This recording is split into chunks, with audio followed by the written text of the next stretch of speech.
Hello friends, my name is Ajit and welcome back to Mechanical Adda online learning platform. So guys, NPCL Kaiga site का advertisement number 02 2019 का exam date release हो चुका है और ये सभी पोस्टों के लिए जितने भी पोस्ट के लिए इसमें एडवर्टीजमेंट आया था उन सभी का एग्ज़ाम डेट आ चुका है और एग्ज़ाम जो है आपका 25 अगस्त से लेकर 28 अगस्त के बीच में अलग अलग पोस्टों का अलग अलग डेट है। तो मैं अभी आपको जो है ऑफिशियल नोटिस दिखा दूंगा और उसके अलावा इस वीडियो में हम प्रिपरेशन स्ट्रैटेजी के बारे में बात करेंगे और काफ़ी स्टूडेंट को एग्ज़ाम पैटर्न नहीं पता, सिलेबस के बारे में डिस्कस करेंगे, प्रीवियस ईयर का जो क्वेश्चन पेपर अवेलेबल है ऑफिशियल पेपर, ठीक है। किसी किसी एनपीसीएल में जब मोस्टली एनपीसीएल जो है पेपर वापस ले लेते हैं, बट इस एनपीसीएल में पेपर आपका मिला है, ठीक है ना। तो वो ऑफिशियल पेपर आपको कहाँ से मिलेगा वो मैं आपको डाउनलोड करने के लिए बताऊंगा, उसका एनालिसिस भी बताऊंगा, ठीक है ना। तो ये सारी चीज़ें मैं इस वीडियो में डिस्कस करूँगा, तो वीडियो को एंड तक देखना है। तो सबसे पहले अगर मैं बात करूँ कि ऑफिशियल नोटिस आपको एग्ज़ाम डेट का कहाँ मिलेगा, तो वेबसाइट पे मिलेगा। ये आपका एडवर्टीजमेंट नंबर है, ठीक है ना। इसमें अलग अलग जितने भी पोस्ट है, ड्राइवर ग्रेड हो गया, टेक्नीशियन बी हो गया, कैटेगरी 2 हो गया टेक्नीशियन का, स्टेपनरी ट्रेनिंग और साइंटिफिक असिस्टेंट बी डिप्लोमा का और कैटेगरी 1 स्टेपनरी ट्रेनिंग, इन सभी पोस्टों का, ठीक है। अगर मैकेनिकल की बात करूं तो साइंटिफिक असिस्टेंट बी में 15 पोस्ट हैं और स्टेपनरी ट्रेनिंग में 17 पोस्ट हैं। तो काफ़ी अच्छा खासा जो है वो इसमें आपकी वैकेंसी है। तो यहाँ पे जो है आपको जो है नोटिस जो है यहाँ पे जाके जनरल नोटिस में आप यहाँ से डाउनलोड कर सकते हो, ठीक है। डाउनलोड करोगे तो ये आपका खुलेगा। तो साइंटिफिक असिस्टेंट बी सिविल का 25 तारीख को है और मैकेनिकल का 26 तारीख को है और बाकी जो ब्रांच है electrical instrumentation electronics computer science उनका 27 को है। स्टेपनरी ट्रेनिंग हेल्थ फिजिक्स का आपका 27/8 को है और स्टेपनरी ट्रेनिंग बाकी के जितने भी बच गए वो 28 अगस्त को है, ठीक है। तो ये चीज़ आपको ध्यान रखना है, अलग अलग पोस्टों का ये डेट है। काफ़ी लोगों ने दोनों पोस्ट के लिए भरा होगा, काफ़ी ने एक के लिए भरा होगा। तो जैसा भी है उस हिसाब से आप जब भी एडमिट कार्ड अभी रिलीज़ नहीं हुआ है, एडमिट कार्ड जो है वो मोस्ट प्रोबेबली जो है मेल के थ्रू आएगा और अराउंड जो है वो अभी से 10 दिन के अंदर जो है वो आने के चांसेस हैं, ठीक है ना। तो मोस्ट प्रोबेबली आप अप्रॉक्स जो है वो 10 अगस्त से पहले आ जाएगा। तो मोस्ट प्रोबेबली आप अगस्त के फर्स्ट या सेकेंड वीक में एक्सपेक्ट कर सकते हो एडमिट कार्ड को, ठीक है ना। तो उस हिसाब से आप अपना जर्नी जो है वो एग्ज़ाम सेंटर आपका जो है कर्नाटक में ही होगा, यहाँ पे लिखा हुआ है, ठीक है ना। जो भी वेन्यू और टाइम होगा वो कर्नाटक के अंदर आपका सेंटर पड़ेगा।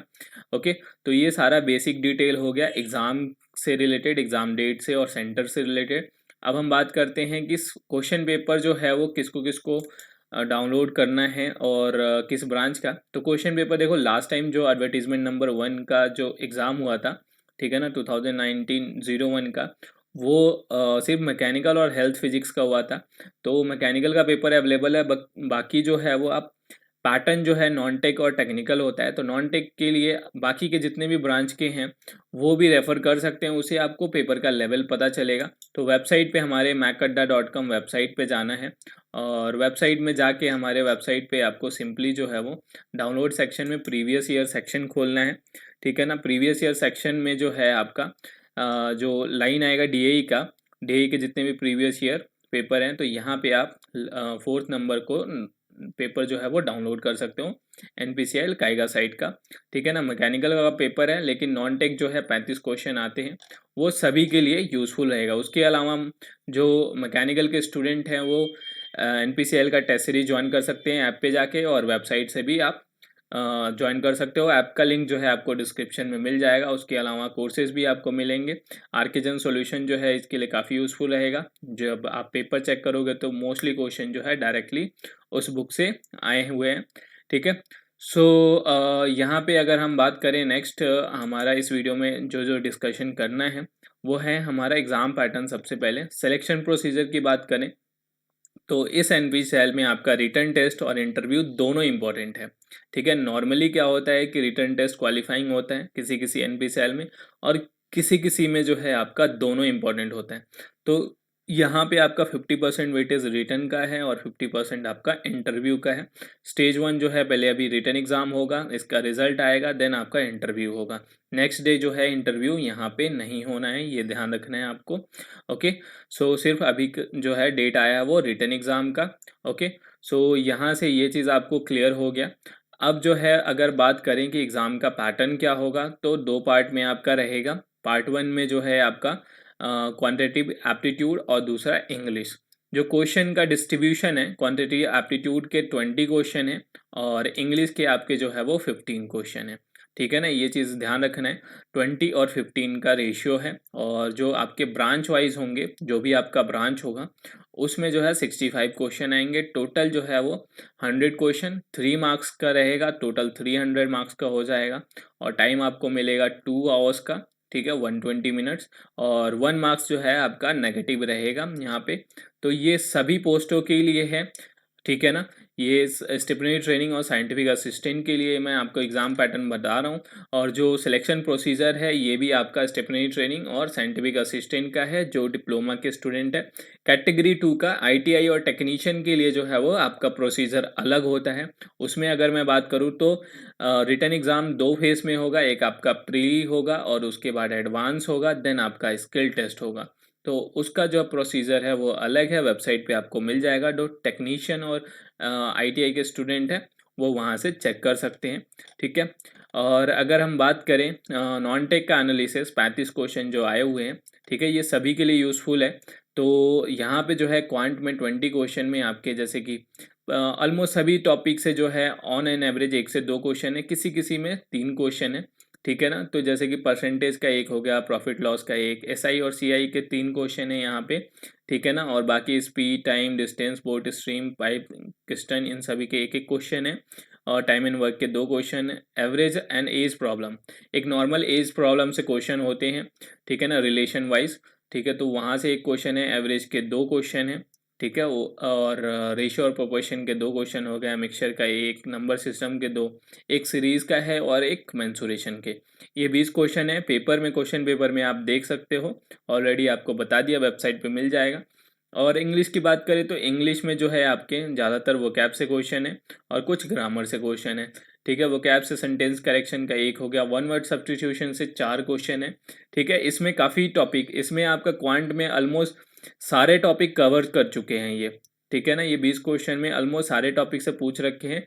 तो आपको यही टॉपिक नहीं करना है, जितने भी क्वांट के टॉपिक आते हैं और इंग्लिश में आपका ग्रामर और दूसरा जो है वो वोकैब, सभी टॉपिक्स को करना है। ये नहीं कि इसमें क्वेश्चन आए हुए।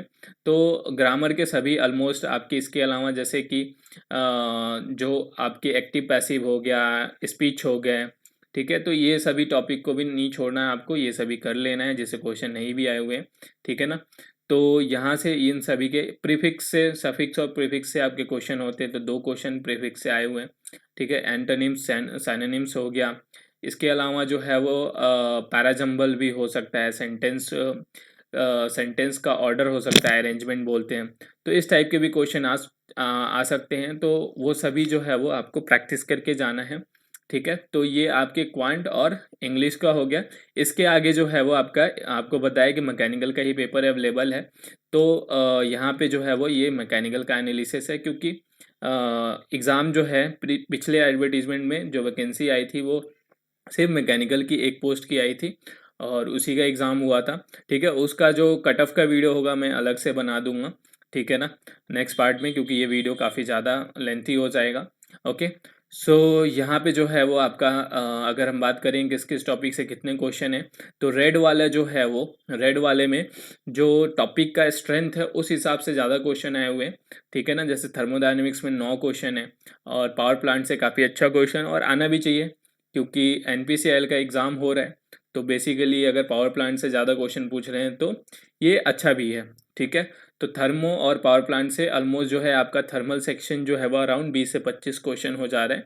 ठीक है ना, और फ्लूइड मैकेनिक्स से एक ही क्वेश्चन है, हाइड्रोलिक मशीन से 2 क्वेश्चन, बेसिक साइंस से 4 क्वेश्चन। बेसिक साइंस में क्या है, कुछ केमिस्ट्री के क्वेश्चन है आपके, कुछ इन्वायरमेंटल से रिलेटेड क्वेश्चन है, जैसे एक ओजोन का क्वेश्चन पूछा गया है, और कुछ बेसिक फिजिक्स के भी क्वेश्चन है। तो इन सभी के जो है क्वेश्चन, 4 क्वेश्चन आए हुए हैं।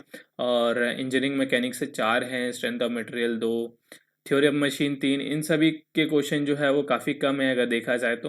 और प्रोडक्शन और मैन्युफैक्चरिंग के भी 5 क्वेश्चन, सभी टॉपिक मिला के देखा जाए, वेल्डिंग, कास्टिंग, आपके मशीनिंग, ठीक है ना, फॉर्मिंग, इन सभी को मिला के 5 क्वेश्चन है। मटेरियल साइंस के 6 क्वेश्चन है और इंडस्ट्रियल के भी 6 क्वेश्चन है। मैथमेटिक्स से भी क्वेश्चन आए हुए हैं आपके, बेसिक मैथमेटिक्स जो है वो डिप्लोमा का होता है। उससे आपके जो है वो 6 क्वेश्चन है।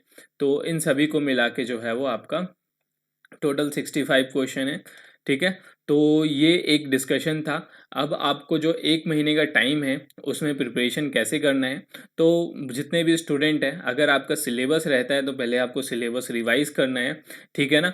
अगर आपका रिवीजन रहता है तो आप हमारे ऐप पे जाके ना उसमें इसरो एनपीसीआईएल का रिवीजन कोर्स है वो ज्वाइन कर सकते हो, ठीक है ना। उसमें आपके कम टाइम में जो है वो ऑलमोस्ट सारा का सारा चीज़ उसमें पीडीएफ भी मिलेगा और वीडियो भी मिलेगा, दोनों चीज़ हैं। तो वहाँ से रिवाइज कर सकते हो। और दूसरा चीज़ है, रिवीजन के बाद आपके जो है वो ज़्यादा से ज़्यादा क्वेश्चन प्रैक्टिस करना, आप बुक से करो, टेस्ट सीरीज करो, एनपीसीएल का भी टेस्ट सीरीज ज्वाइन कर सकते हो ऐप पे जाके। तो ये सारी चीज़ें आपको वहाँ पे मिल जाएगा। तो यही 2 चीज़ें हैं। सबसे पहले आपको रिवीजन, ठीक है ना, पहला जो है वो आपको सिलेबस को रिवाइज करना है पूरा, और साथ में शॉर्ट नोट्स भी बनाना है जो आखिरी टाइम में आप रिवाइज कर पाओ, ठीक है ना। आखिरी टाइम में कई चीज़ें हम भूल जाते हैं, तो वो चीज़ें करना है। तो ये पहला स्टेप हो गया। और दूसरा जो है वो आपको प्रैक्टिस करने हैं क्वेश्चन। आप कोई भी बुक से करो, चाहे सभी प्रीवियस ईयर के क्वेश्चन प्रैक्टिस करो, ठीक है। खुरमी करो, आरकेजन करो, या प्रीवियस ईयर जितने भी एग्ज़ाम हुए हैं डिप्लोमा लेवल के उन सभी के क्वेश्चन प्रैक्टिस करो।